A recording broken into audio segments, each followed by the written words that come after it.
न केवल राम, भरत, भरत का विवाह उसी मंडपम में मांडवी जी के साथ।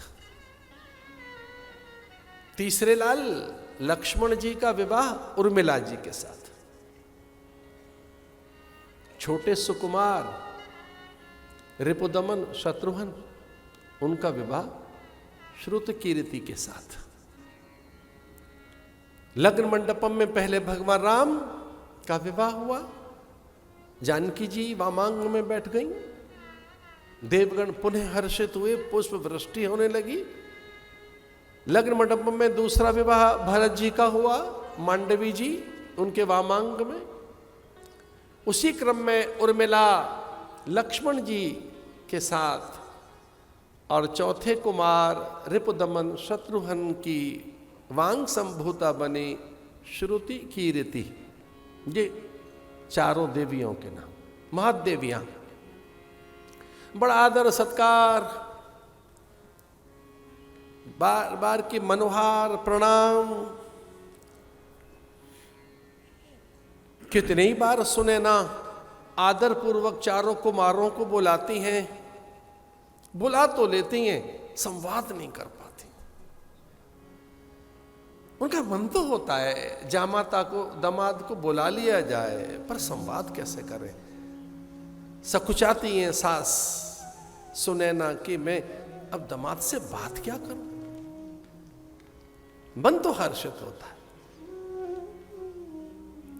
राम रूप निहारती हुई, राम के गुणों पर रीझती हुई, धन्य भाग है मेरे ऐसा कहती हुई, बस वो बीजनाई तो हिलाती हैं।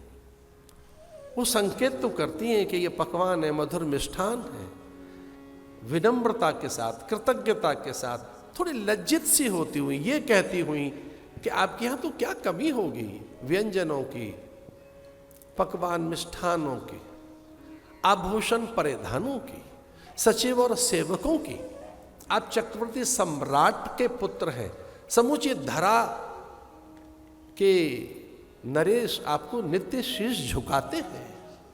वो जानती तो हैं कि मेरा दामाद कोई और नहीं, ब्रह्मा का पिता है, जिसने समूची सृष्टि की रचना की। ऐसे चतुरानन ब्रह्मा उनके नाभि कमल से है। इसलिए मौन शांत।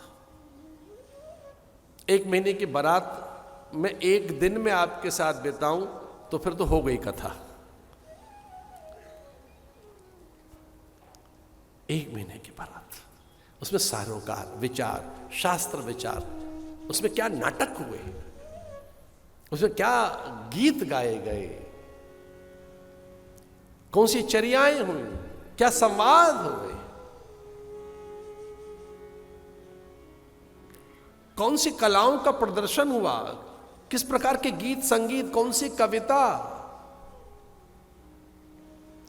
किस प्रकार से विद्वानों के संवाद, शास्त्रार्थ। बारात चल पड़ी अयोध्या की ओर, और अयोध्या में बारात आ रही है, और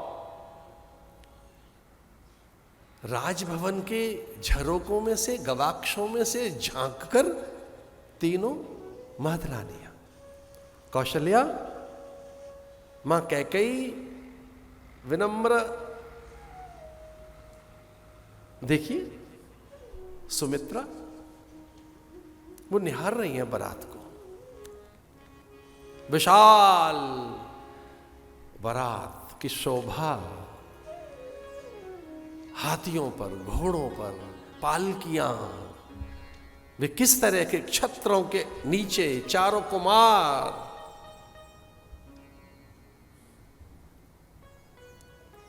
कौशल्या ने ऐसे देखा था सुमित्रा की ओर, ये पूछकर क्या योजना है। सुमित्रा आई, चरण छूकर खड़ी हो गई, और उन्होंने कहा योजना यह है कि पहले आप जाएंगी द्वार पर। फिर कैकेयी ने पूछा, मैं, बोली आप इधर खड़ी होंगी। इसका अर्थ है घर की सारी व्यवस्था सुमित्रा के पास थी। घर के सारे सारोकार सुमित्रा करती थी। राजभवन में कैकेयी बैठती थी। मां कौशल्या अनुष्ठान में, देव पूजा में। घर का मंदिर कौशल्या के पास था। देव पूजा, अर्चना, अभिषेक, साधन, नियम, व्रत, भोर में ब्राह्मणों का भोजन, दान, गौदान, अतिथि अभ्यागत का सत्कार, नित्य साधुओं का भोजन, विप्रों को जिमाना, नित्य यज्ञ, होम, अग्निहोत्र, और जितने मंदिर हैं उन सबकी पूजा, इष्ट देवता, कुल देवता, ग्राम देवता, क्षेत्रपाल देवता, वास्तु देवता, नवग्रह आदि का पूजन, और प्रतिदिन सरयू का अभिषेक। पूरा दिन निकल जाता उनका। घर के सारे पूजा पाठ का काम बड़ी मां करेंगे। राम ढूंढते थे मां कहाँ गई है, मां तो मंदिर में बैठी है, मां पूजा कर रही है, मां सत्संग कर रही है, मां साधुओं का सम्मान कर रही है। अरे मां नहीं मिल रही, कहाँ गई मां? अरे मां ब्राह्मणों को जिमा रही है। मां है कहाँ? मां साधुओं के बीच मिलेंगी। संत आए, वामदेव आए, जाबाले आए हैं। अब ढूंढ रहे, मां मिल नहीं रही। अरे मां वहां अरुंधति के संग उनके आश्रम में गई होंगी, अरुंधति के संग। तो बड़ी मां का काम क्या? कौशल्या माने अनुष्ठान, देव पूजा, अर्चना, गौ ब्राह्मणों की सेवा, सत्संग, दान, व्रत, उपवास। लो, कई बार मौन के समय आते तो मौन में कौन बैठा है? मां बैठी होगी। तो कौशल्या मौन में है, ध्यान में है, पूजा उपासना में है, संत सेवा में है, ब्राह्मणों को जिमाने के लिए बैठी है। अब नहीं मिल रही है कौशल्या, तो कहाँ गई होंगी? अरुंधति के साथ वशिष्ठ के आश्रम में गई होंगी। ढूंढते ढूंढते पूछ रहे, मां वहां बैठी है। लेकिन जिसका सीधा पता था कि मां कहां मिलेगी, सुनैना हर्षित हैं, सतानंद, वामदेव, विश्वामित्र, देवगण हर्षित हैं। देव सहसा रोक नहीं पाए अपने आनंद, आमोद, प्रमोद को। कहते हैं मुहूर्त भर स्वर्ग से पुष्प वृष्टि होती रही। मुहूर्त भर, लगभग 2.5 घंटे। इतने हर्षित थे देव। सौकर्यता, केसर की वर्षा होने लगी। पवन शीतल मंद सुगंध, समूची धरती पे नवद्रव्य, आनंद आपूरित हो गया। एक साथ ही जैसे मानो पूरी धरती पर कमल गंध बिखर गई हो। लक्ष्मी के सम्मान में वो कमलासना है, इसलिए कमल आकुल हो गए, व्याकुल हो गए। उन्होंने कहा हमें किसी का अनुशासन मान्य नहीं है। पुराणों में लिखा है कि पूरी धरती पर कमल गंध, कमल का भी इत्र बनता है, पद्म इत्र कहते हैं उसको, अलग प्रकार का। जो कमल है उसका तो गंध क्या होती है, भौरा उसमें एक बार उलझ जाए तो वहीं प्राण दे देता है।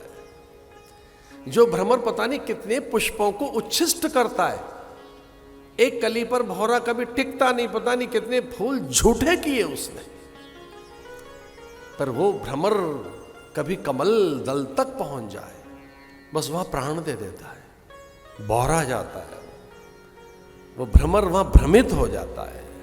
वो गंध कुछ और प्रकार की है। पूरी धरती पर जैसे वो गंध बिखर गई। इंद्र, सची, वरुण, कुबेर आदि खुद बरसा रहे फूल। मृदंग, शंख, सहनाई, घंट बजने लगे सहेलियों के साथ। मां जनक नंदिनी, सुकुमार सीता राम की जयमाल के लिए, वरमाल के लिए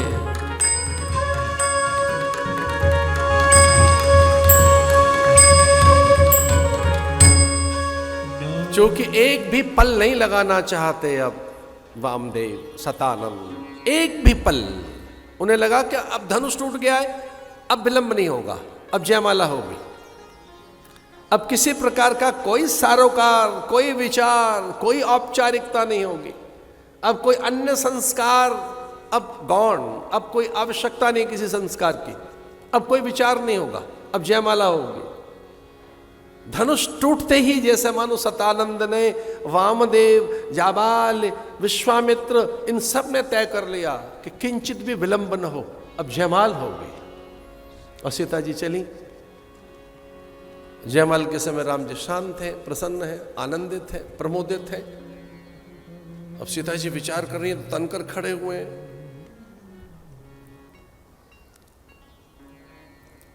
अब आपको संकोच में नहीं डाल रहा हूं मैं, उस समय सीता जी की आयु 6 वर्ष की थी। मैं ढंग से समझाऊंगा और बात भी बताएंगे, विचलित ना हो। सीता जी की आयु कितने वर्ष की?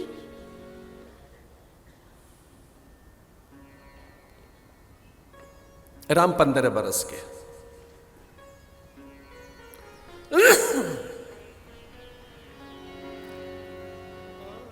द्वादश वर्षीय नित्य सिद्धा सीता स्वयंभू। आप साधक हैं, हमारी बात पर विश्वास करेंगे, हमें मालूम है आप साधक हैं। तो वो 6 वर्ष की, लेकिन 12 बरस की सी लग रही हैं, सयानी हैं। और सीता नित्य 12 वर्षीय ही दिखती हैं।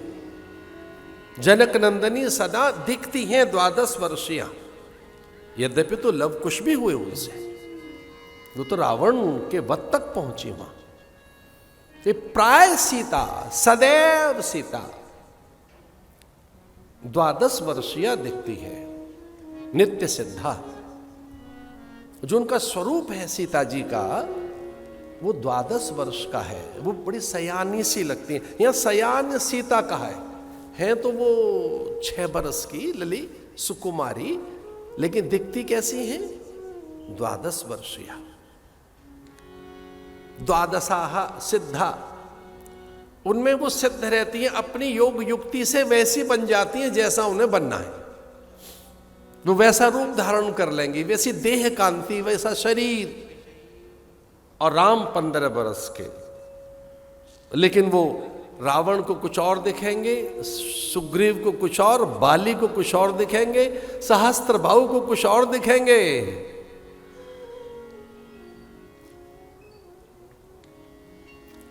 अरे महाभारत काल में थी सत्यवती, कहां बूढ़ी दिखती थी? सत्यवती सदाई युवती दिखती थी।